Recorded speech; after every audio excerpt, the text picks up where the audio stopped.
सम्यक दर्शन। प्रथम सीढ़ी सम्यक दर्शन। अब देखिए, एक सीढ़ी चढ़ोगे तो दूसरी सीढ़ी पे अपने आप चढ़ जाएगा। सम्यक दर्शन होगा तो सम्यक ज्ञान सम्यक दर्शन का अभिनवभावी है, वो अपने आप हो जाएगा। फिर तीसरी सीढ़ी की तो बात की बात है, कम से कम 2 सीढ़ी चढ़ जाओ, फिर तो बस एक सीढ़ी रह जाएगी सम्यक चारित्र की, बस उस पे पैर रखा और मोक्ष गया। तो आज अपन सबसे पहली सीढ़ी की बात कर रहे हैं, सम्यक दर्शन की सीढ़ी की चर्चा है मेरी। तत्वार्थ श्रद्धानाम सम्यक दर्शनम। तत्वार्थ के ऊपर विश्वास करना, तत्वार्थ के ऊपर श्रद्धान करना, इसको सम्यक दर्शन कहते हैं। अब सवाल ये था कि ये तत्वार्थ का मतलब क्या है। ये नहीं है कि 7 तत्वों को अर्थ सहित श्रद्धान करना, नहीं। अर्थ का तात्पर्य पदार्थ, पदार्थ का तात्पर्य जीव और अजीव तत्व।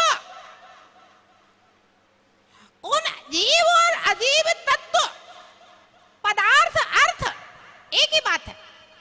इनका तस्य भावस्तत्वम, इनके भाव को जान करके उसके ऊपर विश्वास करना, ये सम्यक दर्शन।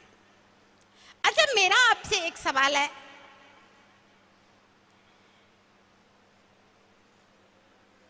पदार्थों के भाव को आप कहां से जानोगे?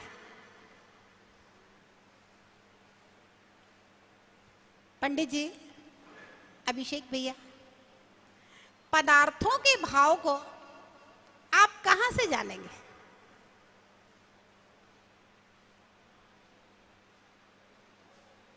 आप जानोगे कहां से पदार्थों के भाव को? प्रमाण और नए कहां से आए, किसने बताया? हाँ, हम मूल जड़ को पकड़ें, ये पत्ते और तने मत पकड़ो। आप मूल जड़ को पकड़ लीजिए, क्योंकि अभी हमने जो धर्म अधर्म आकाश काल द्रव्य का वर्णन किया, बताया आपको। कहां से जाना?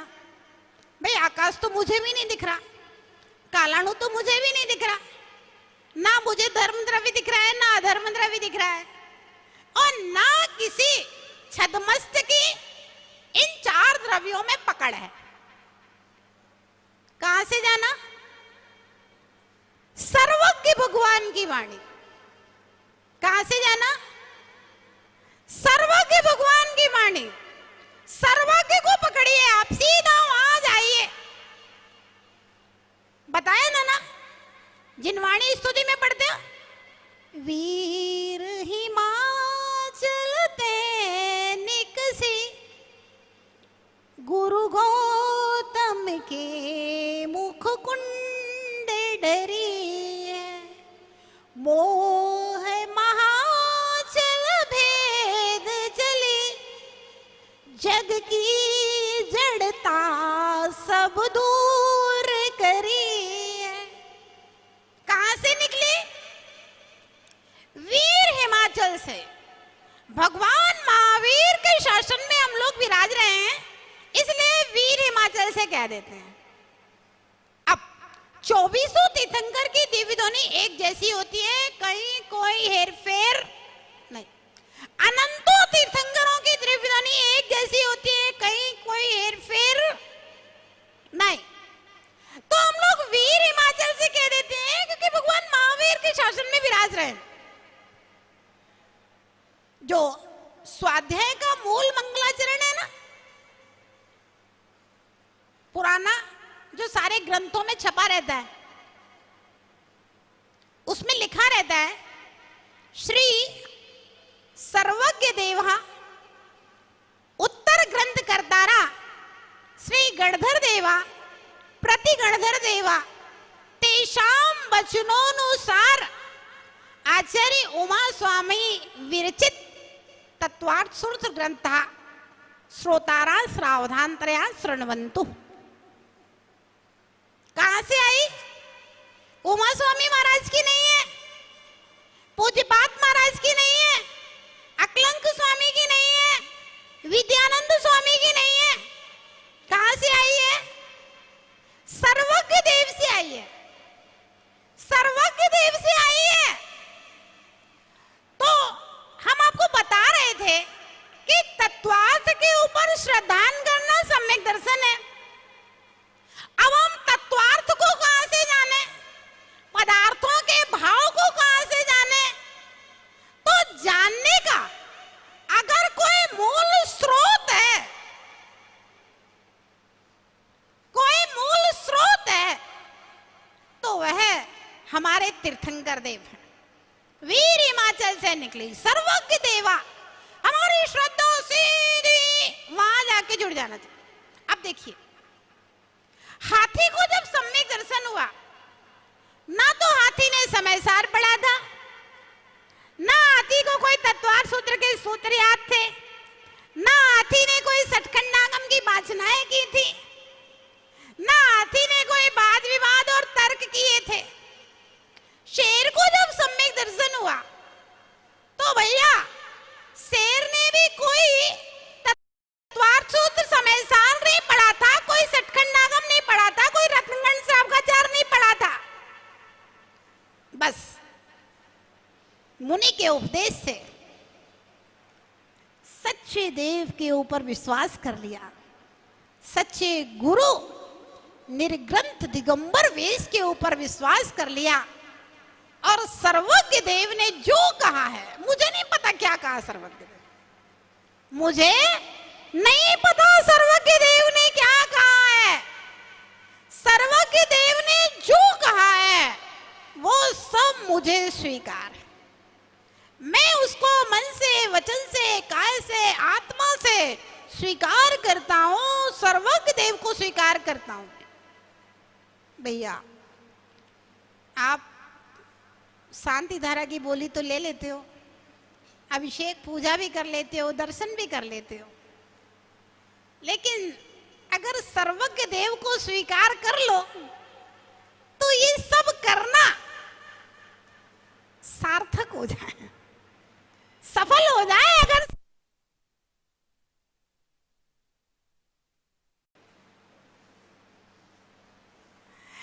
बोलने वाला वक्ता बोल रहा है, श्रोता एकाग्र मन से सुन रहा है, अगर 10 सेकंड का भी व्यवधान पड़ता है तो सुनने वाले का दिमाग भी इधर उधर चला जाता है और बोलने वाले का दिमाग भी इधर उधर चला जाता है। ये अंतराय कर्म है। कभी अपन ने सामूहिक रूप से किसी के ज्ञान में अंतराय डाला होगा, तो आज लाइट के निमित्त से, लाइट तो निमित्त मात्र है, लेकिन अंतराय कर्म मेरे स्वयं के अंतरंग का निमित्त, अंतराय कर्म बाहर का निमित्त लाइट है। ये क्या है? तत्व ज्ञान है। इसके ऊपर भी श्रद्धान करना सम्यक दर्शन है। तत्वार्थ शब्द का पेट इतना बड़ा है, इतना बड़ा है, इतना बड़ा है कि अगर हम पूरे 4 महीने तक व्याख्यान करते रहेंगे ना, तब भी पूरा नहीं होगा।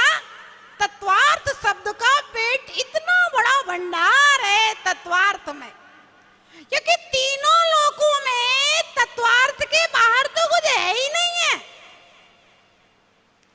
तीनों लोगों की जो अनंत पर्याय अनंत पदार्थों की हैं, वे तत्वार्थ के बाहर है ही नहीं है। भव्यात्माओं, तत्वार्थ श्रद्धानम सम्यक दर्शन। आप अपने जीवन में कुछ पढ़ो ना पढ़ो, प्रथमान युग का स्वाध्याय अपने से कर लीजिए। चरणान योग के मंगल प्रवचन साधु संतों के होते रहते हैं, आप लोग सुनते रहते हैं। श्रावकाचार संग्रह पढ़ लीजिए और अपने जीवन में गुरु मुख से दो ग्रंथ जरूर पढ़ना, एक तत्वार्थ सूत्र और दूसरा समय सार। तत्वार्थ सूत्र में द्वादशांग जन्माणी का सार, संपूर्ण तत्वों की व्यवस्था का व्याख्यान किया गया है, और समय सार में शुद्ध आत्म तत्व की मुख्यता से वर्णन किया गया। प्रथमानुयोग सरल है, खुद ही पढ़ लो। चरणानुयोग उपदेश में चलता ही रहता है, सामान्य प्रवचन, मैक्सिमम प्रवचन चरणानुयोग के ऊपर ही होते हैं साधु संतों के। चरणानुयोग भी श्रावकाचार्य आप पढ़ सकते हैं, कोई दिक्कत नहीं। लेकिन तत्वार्थ सूत्र वो तो गुरु मुख से ही पढ़ना पड़ेगा, वो अपने आप समझ में नहीं आएगा। समय सार गुरु मुख से ही पढ़ना, समय सार गुरु मुख से ही पढ़ना पड़ेगा, वो अपने आप आत्म तत्व का व्याख्यान अपने आप समझ में नहीं आता है, बहुत पुण्य चाहिए उसके लिए। भव्यात्मा दो ग्रंथ अपने जीवन में कभी जो भी गुरु मिले, गुरु मुख से जरूर पढ़ना दो ग्रंथ, तत्वार्थ सूत्र और समय सार। इन दोनों को पढ़ने से, तत्वार्थ सूत्र को पढ़ने से जब हम तत्वार्थ को जानेंगे तभी तो उसके ऊपर श्रद्धान करेंगे। सम्यक दर्शन दृढ़ होता है तत्वार्थ सूत्र को पढ़ने से, और समय सार को पढ़ने से आत्मा के ज्ञान ध्यान में एकाग्रता की प्राप्ति होती है, सामायिक में एकाग्रता की प्राप्ति होती है समय सार को पढ़ने से। साम्य भाव भी आता है समय सार को पढ़ने से।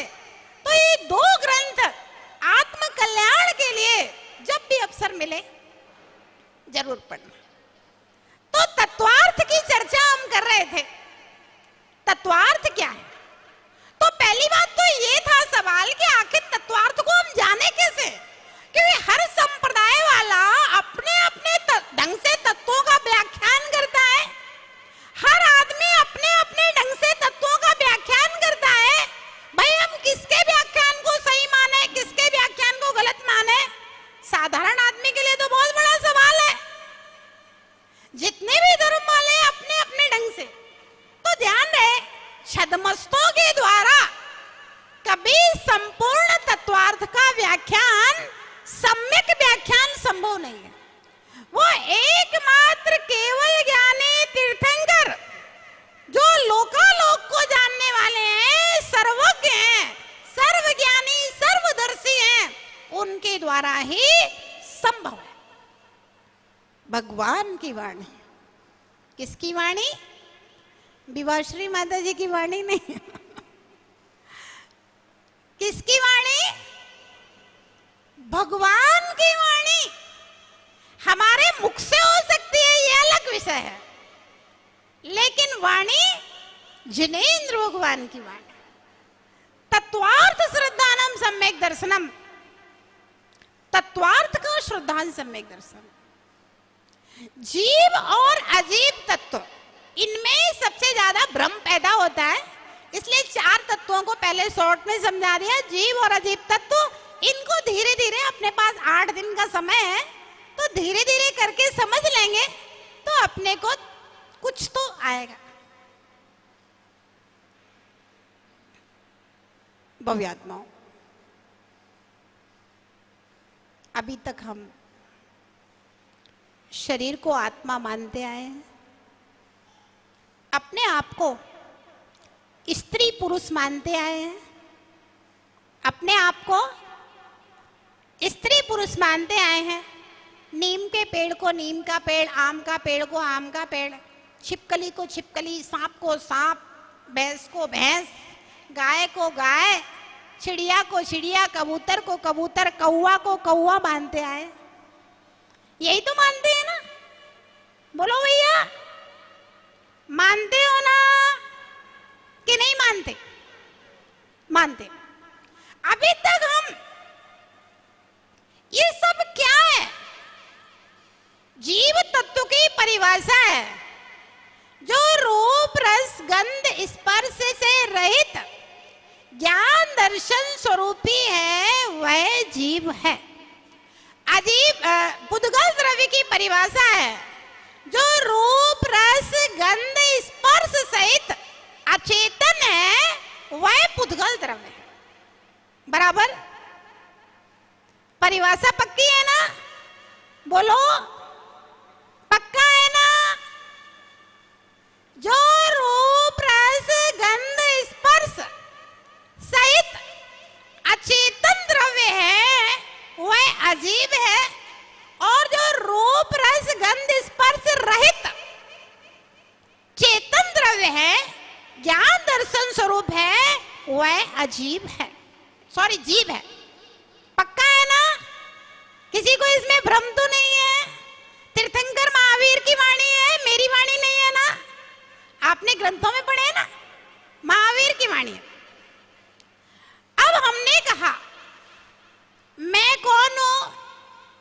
आप जीव हो कि अजीब हो? बोलो, जीव हो कि अजीब हो? जीव। अब आपने कहा कि ये मेरा फोटो, किसका फोटो है? जीव का फोटो है कि अजीब का फोटो है? किसका फोटो है? अरे जीव में तो रूप है ही नहीं, फिर जीव का फोटो कैसे हो सकता है? अनिल भैया, जब जीव में रूप है ही नहीं तो जीव का फोटो कैसे हो सकता है? अब बताओ, किसका फोटो है? किसका फोटो है? किसका फोटो है? दिमाग लगाओ, दिमाग दौड़ाओ, दिमाग के घोड़ों को जरा। अजीब का फोटो है तो क्या तुम अजीब हो? तुम कह रहे हो मेरा फोटो? सुरेश जी, आप अजीब हो क्या?